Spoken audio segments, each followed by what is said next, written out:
வடகிழக்கு மாநிலங்களில் கொட்டி தீர்த்த கனமழையால் வீதிகளில் ஆறு போல வெள்ளப்பெருக்கு ஏற்பட்டு மக்களின் இயல்பு வாழ்க்கை பாதிக்கப்பட்டுள்ளது. அஸ்ஸாம், மணிப்பூர், மேகாலயா, மிசோரம், சிக்கிம், திரிபுரா ஆகிய வடகிழக்கு மாநிலங்களில் கடந்த ஒரு வாரத்திற்கு மேலாக கனமழை கொட்டியது. இதனால் ஆறுகளில் வெள்ளப்பெருக்கு, நிலச்சரிவு, குடியிருப்புகளை வெள்ளம் சூழ்ந்து மக்கள் இயல்பு வாழ்க்கை முடங்கியுள்ளது.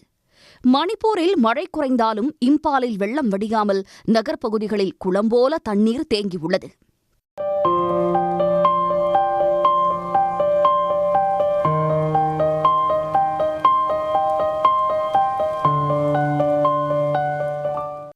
இம்பாலில் மீட்புப் பணிகளும் விரைவுபடுத்தப்பட்டிருக்கின்றன. பல்வேறு கிராமங்களில் இடுப்பளவு தண்ணீர் சூழ்ந்துள்ளதால் அங்கு வீடுகளில் சிக்கியுள்ள மக்களை ரப்பர் படகு மூலமாக மீட்புக் குழுவினர் மீட்டு வருகின்றனர்.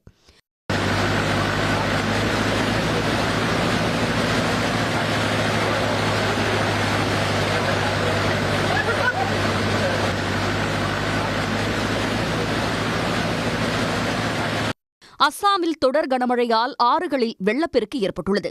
நகோன் பகுதியில் இருபேறு நகரங்களை இணைக்கும் சாலை வெள்ளத்தில் மூழ்கியதால் போக்குவரத்து அடியோடு பாதிக்கப்பட்டுள்ளது. நீர்நிலைகளை ஒட்டிய இடங்கள், குடியிருப்புகளில் வெள்ளம் சூழ்ந்து தவித்த மக்கள் மீட்கப்பட்டு வருகின்றனர்.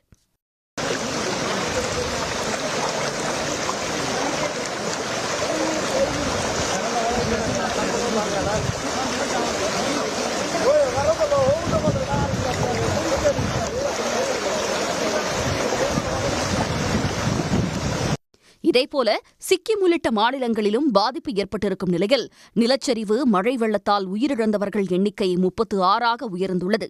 அதிகபட்சமாக அஸ்ஸாமில் 11 பேர் உயிரிழந்திருக்கிறார்கள். இதனிடையே வடகிழக்கு மாநிலங்களில் மழை தொடரும் எனவும் இந்திய வானிலை ஆய்வு மையம் கூறியுள்ளது. உடனுக்குடன் செய்திகளை தெரிந்து கொள்ள சன் நியூஸ் பெல் ஐகானை கிளிக் பண்ணுங்க.